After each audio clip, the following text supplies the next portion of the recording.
Welcome to the at-home holiday version of science tutorials. So I'm gonna get right into this. This is to help you guys with your project here that we're working on with simple machines. So I'm gonna go through this pretty quickly. Hopefully if something doesn't catch on, you can just go back and rewind and go over something.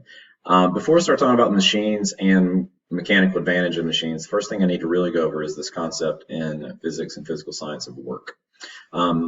Work isn't, we don't define it as having a job. In physics, work is something that's going to be done on an object, and we need to move it. So mathematically, what we have is work is, it's a force times a distance. Effectively, this just means we push something or we pull something and it's able to move. So our force is in newtons, as it has been, and distance is going to be in meters. Okay, so for us to do more work on something, we either need to increase the force, or we're going to have to increase the distance. We have to move it farther. And this ends up being kind of a important concept when we talk about simple machines, because this goes back to the beginning of the semester with law of conservation of energy. If you see, the other thing right here is, how do we measure work? Well, work is in joules. Hopefully you remember from the beginning of the year that we also talked about leaving off my Y there. Joules was our measure of energy. Well, mathematically, the way this comes out is that joules is also a measure of work. And one of the things we had was a law of conservation of energy. So whatever energy we have to begin with has to be there at the end. We can't just get something out of nothing. We can't create energy, and thus we can't create work. So when we use a machine, one of the things that's kind of important to keep in mind is that any of the machines we have, any of the machines that we use, it doesn't change the amount of work that we're doing. Right? So the amount of work that the machine does on the object is going to be the same amount of work as we would do without the machine. What the machine is able to do is to change about the parts of the work. So if work equals force times distance, the job of the machine is to change our forces and change our distance to make it easier. Most of these are going to make it easier because, well, a force is a push or a pull. So if we use a machine, we want it to maybe multiply our force. And if it multiplies our force, then there's going to be some trade-offs involved with that. So I'm going to move over to start talking about some of the simple machines. And as I go through this, kind of my goal is to help you with the project. We'll go through the 6 different types of simple machines, the 3 types of levers, discuss what is mechanical advantage, how do we calculate mechanical advantage with that object, what about the design makes it that particular type of machine, and so forth. So I'll probably add these notes for you guys to have access to if you want them. There's a little bit more on here than we're going to need to be able to finish up this project. So we've got these 6 simple machines: a lever, the wheel and axle, the pulley, a ramp, which is also more fancy called an inclined plane, screw, and a wedge. And these tend to do mainly 2 things. They're going to multiply force, they're going to multiply speed. There's some other things that can change the direction of our force, and that can be useful at some points. Gears can be included along with this. It's not in the scope of what we do. So we're just going to leave it to these 6 simple machines that we have up here. So again, let's think back to the original thing that I was showing you. The machine is going to affect how we go about doing our work. So let's remember, the machine does not change our work. Largely, it changes our force. And so when we think about these machines, we want to think about what's going into the machine, and we want to think about what's coming out of the machine. Generally, what's coming into the machine is our effort. And so when I go through this, you'll see me referring to the term effort force. What's coming out of the machine we refer to as the resistance, because that's kind of what's pushing against us, if you want to think of it that way. And the resistance force is usually the force that the machine is going to be able to do in order to be able to do the work. Now, this presentation or these notes have some examples of some math that we would do in there. We're not going to really worry about that too much. But in general, we can define the mechanical advantage very simply this way. It's just a ratio. Okay, so it's a ratio of the work that goes into something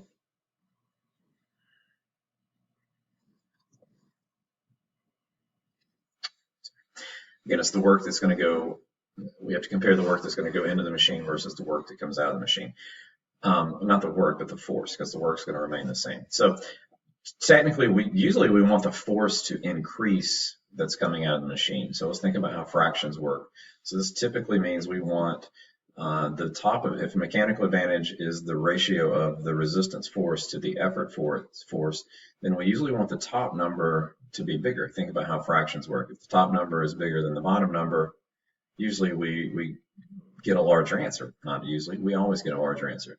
So the way that we can increase the mechanical advantage is we can make this number bigger, or we can make the bottom number smaller.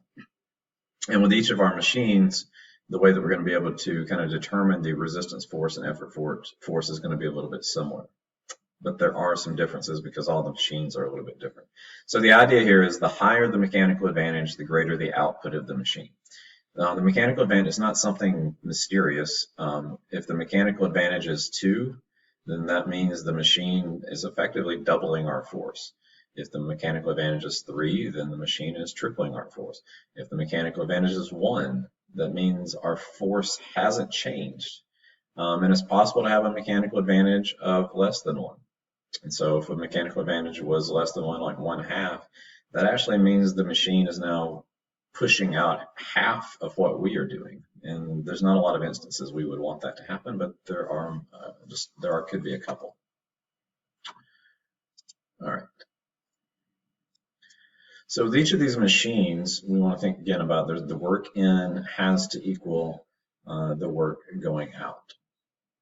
All right. So remember, we can't change the amount of work that we're doing.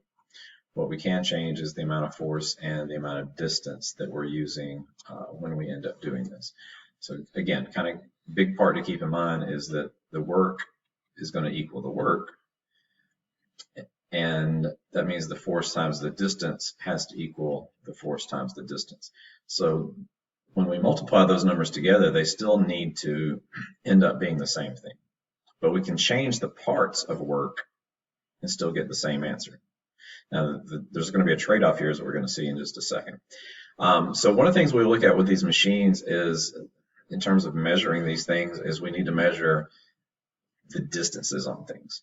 So first of all, if we start with a lever is simply, it's a bar or a stick, and there's going to be some kind of place where it can pivot or move around on. We call that area the fulcrum. And if we want to discuss how does the lever make our work easier, then we need to look at the design of the lever. Now, most of y'all, if you've actually used a lever, you probably have, you'll understand exactly like what parts of it make something easier, but you've probably never really thought of it. So what we want to be able to do is we need to think about our input and the machine's output. And in this lever that's got diagrammed right here, we can kind of divide the machine up along this little line right here. So that this side is our input, because this is where we're going to be pushing down, and this side is the output, because that's where the object is. Okay, so if we want to determine the mechanical advantage of this, really what we need to do is we can measure distances with this one. That's just kind of how a lever is going to be able to work. So what we're going to do is we need to measure what's considered to be the effort arm and the resistance arm. So the effort arm is the distance from our effort to the fulcrum, and the resistance is the distance from the fulcrum to the resistance. It's basically, kind of simple as this. We just need to be able to measure from this area to our balancing point. That would be our effort force. And then the resistance, not our effort force, our effort distance. And then from the fulcrum to the object is going to be our resistance distance, or the resistance arm. And as you can imagine, if we measure these, then we can make a ratio, and that ratio is going to tell us our mechanical advantage. And so this effort needs to be the top part of the fraction as we go about doing that. So kind of just an easy example that we would have of a type of lever that you might use that you could find pretty easily around your house would end up being scissors. This is actually a couple levers that are connected together, and there's another simple machine on here if we got to it. So in the example of the scissors, the fulcrum is going to be where this little screw, this little pin is. And you think about how the lever works, we push down on one side, and the scissors are going to be pushing up on the other side. Obviously we stick something in here to cut, and we don't have a lot of options about where we put our effort, but we do have options about where we put the object. And so our effort distance is going to be, we would measure from the fulcrum to where our fingers are pushing down. And then the resistance distance would be from the fulcrum to wherever we put the object. And that does have a little bit of variation. So when we determine the mechanical advantage, effectively it's the ratio of the length over here to the length over here. And this is the top of our fraction. This is the bottom of our fraction. So remember, we can't really change the top of our fraction, but we can change the bottom of our fraction. If we make this side small, that means the mechanical advantage is going to be affected by the bottom of the fraction. So if I make this small, then I've got a big number divided by a small number, and that's going to give me a large mechanical advantage. And if you've used scissors, you probably remember this. If you cut something and you put it really close to what's our fulcrum in this case, you get a lot more leverage on it than if you try to cut it way out here. Even just with my fingers stuck in it, I can tell the difference and feel the difference in the force. If you had to cut something thick, you would want to, like my finger, let's don't do that. You'd stick it really, really close. And the reason why is you're going to get a lot more mechanical advantage. So the distance over here on my hand side is greater than the distance over here on my cutting side. And as I go farther and farther down the blade, what I'm doing is I'm increasing my resistance distance. And remember, that's the bottom part of our fraction. So it's going to make it harder and harder to be able to do. Okay. So one of the things I'm asking you to do in this project is tell me how would you design a machine differently to be able to increase or change the mechanical advantage. So with a lever, what we can do is we can either increase our effort arm or we can decrease our resistance arm. Another type of thing that we might have that's real similar to scissors would be these loppers. And I know they serve a totally different purpose, but they are really similar in design. So if we take these scissors and compare them to loppers, they have the fulcrum at the same place, but you can see that this has a much longer, and I probably need to get some new loppers, and the handles are not so great. But the effort arm is really long on this, so that allows us to get a lot of leverage. So again, if we do the fraction, it's going to be this entire distance up to this bolt divided by this tiny little bit of distance right here, where I'm not going to stick my finger in with this one. And as you imagine, those two numbers, the top number of the fraction will be much bigger than the bottom number of the fraction, which is why we can get so much leverage on this and be able to cut it with a much greater force. Okay.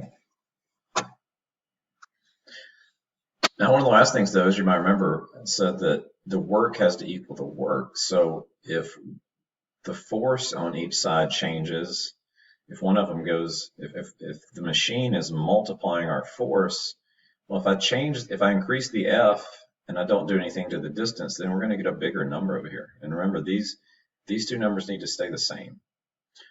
So my trade-off on all of these, and this is one of the things on your slides, is if the machine increases my force, then it's going to have to travel a much smaller distance. And let's look at how this works. If I go back to the loppers that we have here, here's where the distance comes in. The distance is me moving this end of it up and down. So you can see, for me to operate this and get so much leverage, I have to move up and down this a great amount. But as I do that, on the other side, I don't get a correspondingly large movement. I get a little tiny movement. And that's fine, because the purpose of this machine is to multiply my force. And it's not like I'm having to move something huge distance. But in order for me to get these little loppers at the end to move just a tiny amount, like that far, I'm having to move my hands a much greater distance. So when we go back and we think about what's the trade-off of using the machine, the trade-off of using the machine is almost always going to be, if the machine, well, it's not always, if the machine increases our force, then we're going to have to move something a greater distance to be able to make up for that. And it's going to be a ratio. If the machine doubles our force, then we're going to have to move something twice as far. If the machine triples our force, then we're going to have to move something 3 times as far. So we can calculate the mechanical advantage of a lever pretty easily. Here it is. We just need to know how long is the effort arm, and let's divide that by the length of the resistance arm. And that's going to tell us the mechanical advantage of our object. Now we've got 3 classes of levers. They differ based upon where is the fulcrum in relationship to the 2 forces. So normally when we think of a lever, it ends up being a first class lever. The first class lever, the fulcrum is going to be in the middle. So effectively we're pushing down over here and the machine is pushing up over in this direction. All right, so that's our first class lever, and that was the example that I just gave us. A second class lever, the fulcrum is actually going to be at the end, like with a wheelbarrow. So if I try to draw this is a second class lever, if I draw it out. So with the wheelbarrow, here's the wheel, that's the fulcrum, that's where it's balanced. And the lever is, basically the entire thing. We are pushing here. Usually it's going to be in an up direction, right? And we have a load in the middle. And so again, our effort is the distance to where we are pushing or pulling, and the resistance is the distance from the fulcrum to where the load is. So usually, like a wheelbarrow, it's largely going to be maybe twice as far. Like the length from the wheel to the handles is going to maybe be twice as long as from the fulcrum to the load that we have on here. Okay, but it does help us out a little bit. It makes it a little bit easier to pick something up and gives us a little bit of leverage. Of course, and the wheel also helps as well. And then finally, the last one is a third class lever, and the third class lever is a bit different. The fulcrum in the third class lever is at the end, just like with a second class lever. So here's our fulcrum at the end. But here's the difference, is our effort is actually in the middle in this case. And then the object we're moving is going to be at the very end. Our arm is an example of this.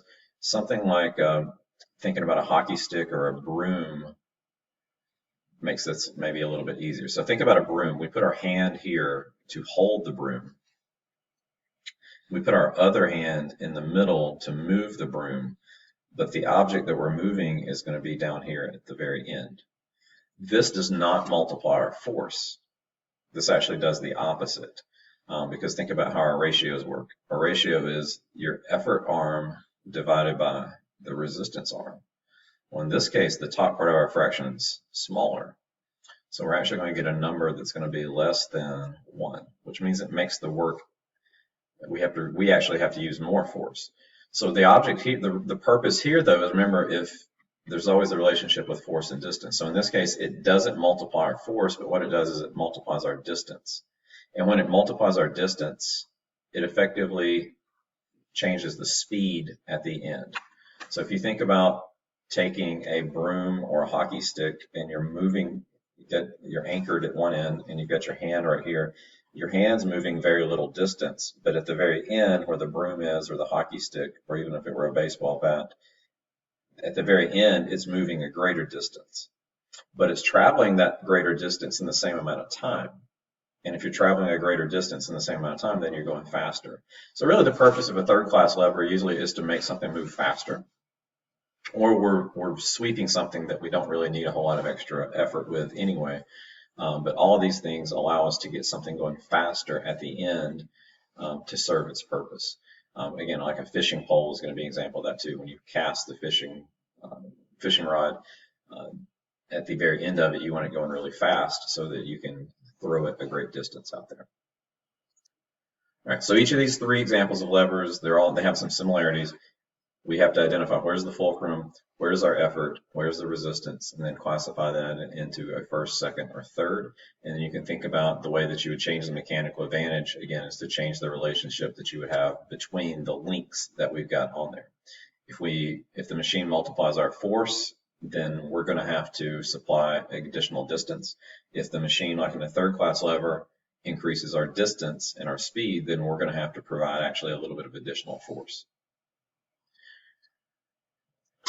The second example that we have here is our wheel and axle. There's a lot of things that can be considered a wheel and axle. They just have two components that are attached. So we have, it's kind of like just having a circle attached to another circle.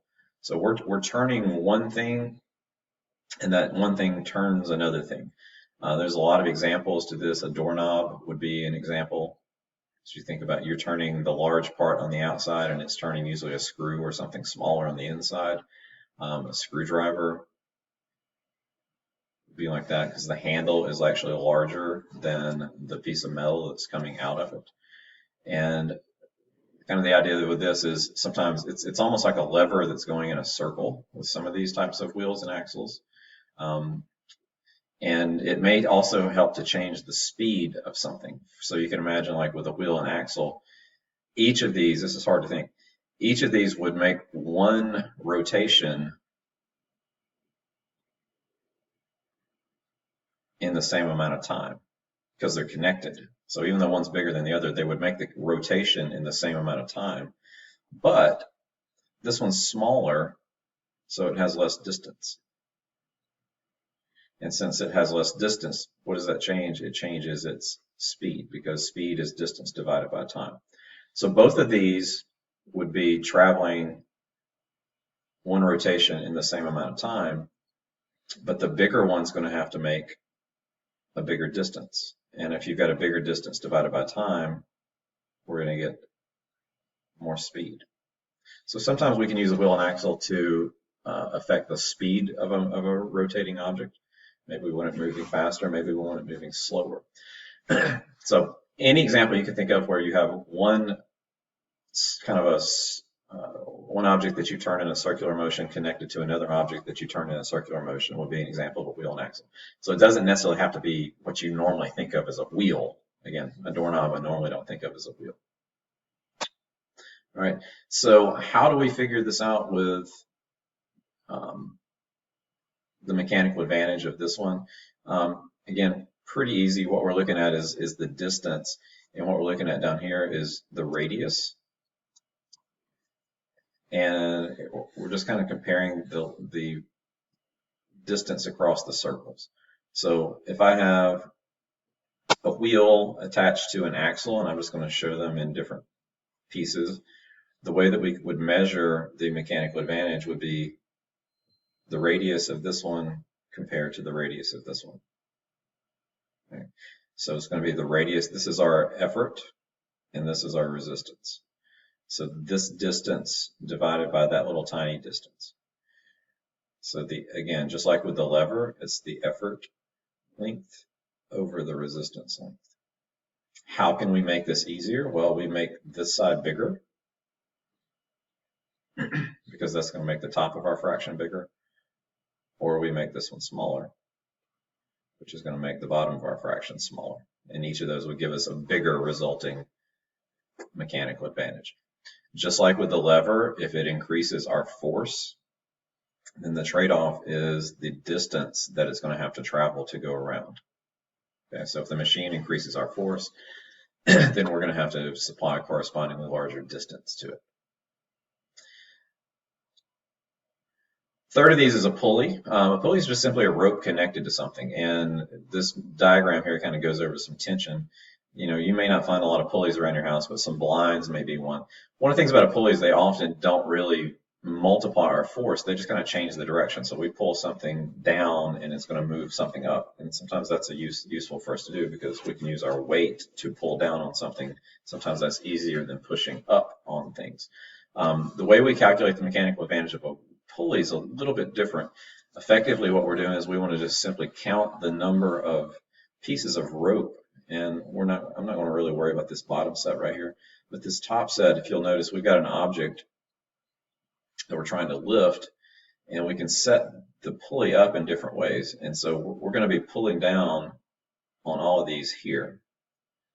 But you'll notice that this one has one rope kind of holding it up. This one, the way they've got it looped is there's two, and this one, the way they've got it looped is three. So what we're really looking at here is the ratio of how many ropes are we pulling down, which is almost always going to be one, compared to how many ropes are pulling up. So in this case, it's a 1-to-1 ratio. This one, it's a 2-to-1 ratio. And in this last one, it's a 3-to-1 ratio. This ratio tells us our mechanical advantage. So in the first one, the mechanical advantage is 1. The second one, the mechanical advantage is 2. And the third one, the mechanical advantage is 3. So effectively, if this thing had a weight of 15 newtons and we had it with a mechanical advantage of 3, then it's going to feel like basically 5 newtons. It's going to feel a whole lot lighter for us to be able to move it up. And the reason why is, again, because that weight or that force is distributed across 3 separate ropes. Now again, what's our trade-off? If the machine multiplies our force, then we're going to have to increase our distance. So it's kind of a weird thing. The way that this C pulley would work is that for every 3 inches we pulled the rope, it would actually only move up 1 inch.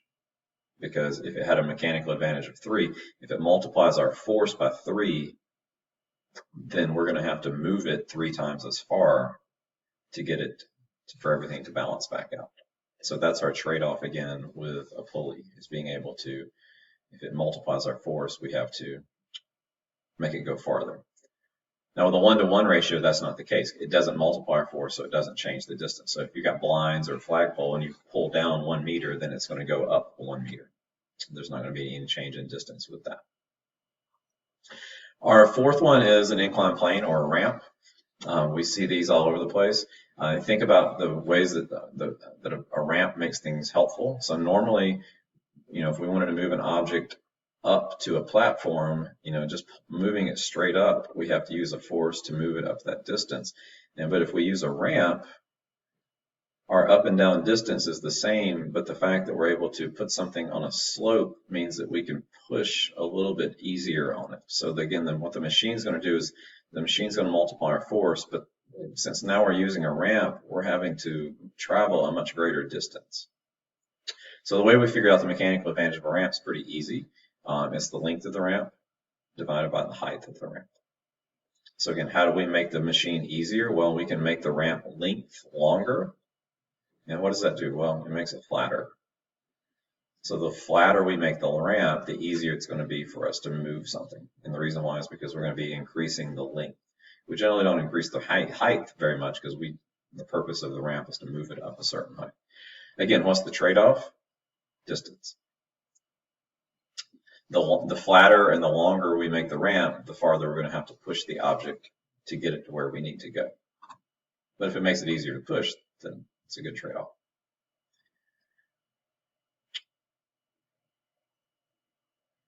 All right, the last couple, one is a screw. The screw is basically a ramp that goes in a circle.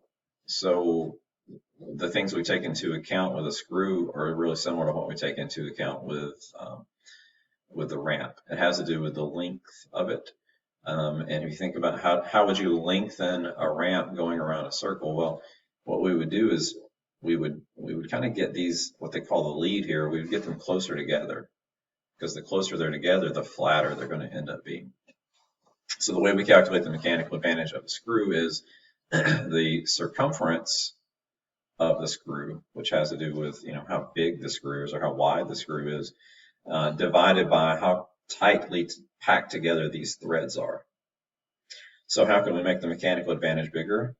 Well, we either make a bigger circumference, which makes the screw a bigger screw in terms of its width, or we make this number smaller, which means that we're going to tighten them together. So if the threads are really, really close together, it's going to be easier to turn that screw through. Now again, what's the trade-off? If we make this bigger, then we're going to have to turn it in a greater distance. And if we pack these tighter together, then we're also going to have to turn it more often to get it to go in the same distance. So again, if the machine changes our force, if it multiplies our force, then we're going to have to increase the distance that we have on there. And then finally, the last one we have is a wedge. A wedge is basically an inclined plane as well. We often can use these things to split stuff apart. The scissors that I had earlier, there's kind of a wedge on the blade on these. So usually if we have a blade, that's kind of what a wedge would be as well. And we often use a wedge to split things apart. to help us to push things out. The way that we're going to determine the mechanical advantage of the wedge is the length of the wedge divided by what they're referring to as T here, which is the width of the wedge. And so effectively what we have is if we make it longer, that's going to make the mechanical advantage go up. And if we make it skinnier, because that means the T would go down, it's going to make the mechanical advantage go up. So if you had a fat wedge that wasn't very long, this doesn't really help us too much. This doesn't give us much mechanical advantage. So what we want to do is we want to make it long and skinny. If we did something like this wedge will give us a lot more mechanical advantage, because again, the top of our fraction is that distance and the bottom of our fraction is going to be that distance. So we want to, again, with all these things, if we want to increase the mechanical advantage, what we're trying to do is we're having to change the ratio of two numbers. And so again, if we want to make a wedge easier for us to use, we can make it longer. Again, what's the trade-off? We're going to have to push it farther in, because if you think about a wedge, if I made it a little bit fatter and I was trying to split some wood, this one's probably going to split wood a lot differently than this one. This one's probably going to require more force on our end. This one's going to require less force on our end, but it's probably going to be, and again, this one's going to be a lot easier, but it's not going to quite do the same job as this one because of the changes in distance. Okay, so a little bit longer than I planned to go through with this, but hopefully if you're having any issues with putting the pieces of our project together, hopefully with all these we've been able to say, when you've identified an object, why is it representative of that particular type of machine? How can you design it to increase or change the mechanical advantage?